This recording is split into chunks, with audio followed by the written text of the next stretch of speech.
Are you biting too hard into your saxophone or clarinet mouthpiece? Well, this video, I'm going to reveal a simple test to make sure that you have the right amount of top teeth pressure on the mouthpiece.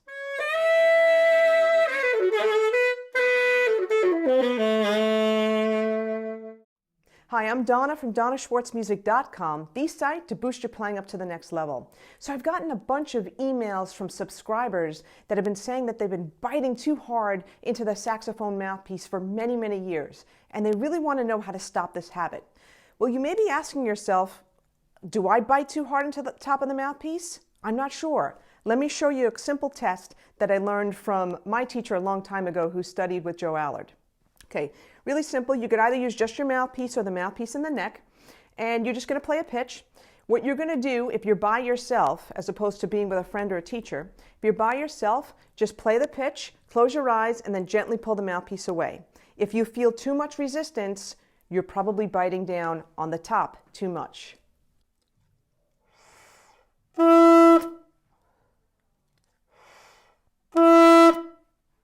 Now, you're probably saying, of course, you know when you're going to pull that away, so, it should be easy for you. You're not biting down too much. Well, if you have any questions about that, have a friend with you or a teacher do the same test. Again, just play a pitch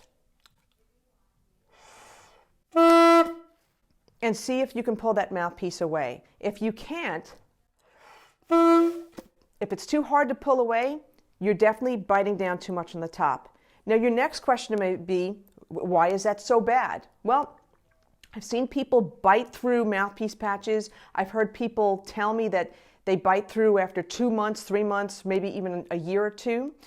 Too much pressure on top of the mouthpiece, for some people, gives them headaches. For some people, it gives them jaw problems, too much tension in the face. But what it also does, it affects your intonation.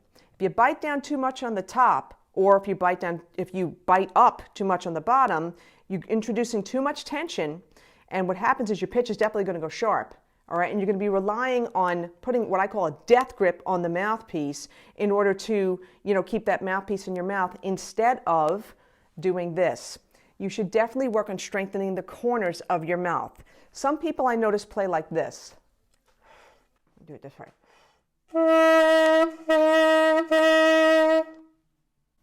They're not really using their corners.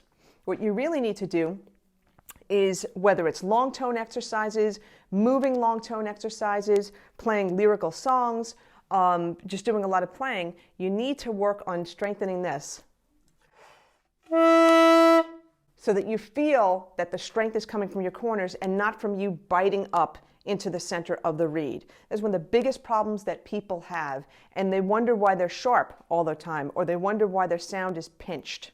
Now, some people use what's called a double lip embouchure, where they fold the top lip and the bottom lip as if you're playing oboe to play the saxophone. I can't do that. I've tried. I can't do it. It's very uncomfortable for me. I can play oboe fine, but I can't do that on a saxophone. Now, some people feel that that's the wrong way to play. Listen, if you get a good sound, if you have control over the reed, if you're able to control your tone, if it works for you, great, no problem. But if you find that your tone is thin, your range is limited, and you're clamping down on that mouthpiece in order to control your tone, you may want to look into resting your teeth on top and then having your bottom lip where it needs to be. Now, for some people like myself, I need a mouthpiece patch, because if I put my teeth directly on the mouthpiece and there's no patch, they vibrate, and it's really irritating. I can't play. For some people, they need a mouthpiece patch because their teeth slide all over the place. So mouthpiece patches, how thick, how thin? That's up to your own taste. I used to recommend really thick ones, but now I'm kind of going on the thinner side. And I'm just going to recommend 2 of the ones that, I've been using. A new one that just came out from Peak Music Stand's and-free company is this clear one right here. Let me put it against my shirt so you can see it. It's very thin. It's made out of silicone. Okay, it's very safe materials, and it's clear. All right, and you see it's pretty small.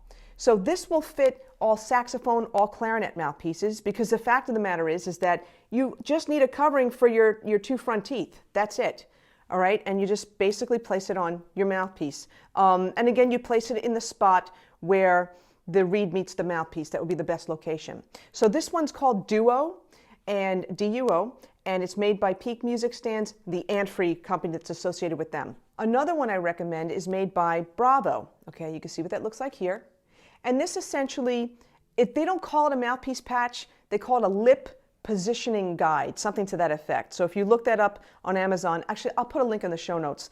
That's where you'll find it. And what's good about this one is that you place this on the mouthpiece where the reed meets the mouthpiece on the bottom, and then your top teeth just go against the groove, because there's a little groove over here, and it positions your lip. So there's two thicknesses to this, a very thin part over here and just a little thicker over here. Okay, so just two mouthpiece patches that I've used that I recommend to my students. Hey, let me know, did this video help you? Did this video help you, number one, identify whether or not you're biting too much on the top? And number two, did it help you to start to break away from that habit of biting down too much? Let me know in the comments below. Now, if you want more great tips like this, well, definitely tap that subscribe bell on the bottom of the video, and also check out my website, donnaschwartzmusic.com, for more tips and strategies to boost your playing up to the next level. Hey, thanks for joining me. On that note, take care. Have a great day.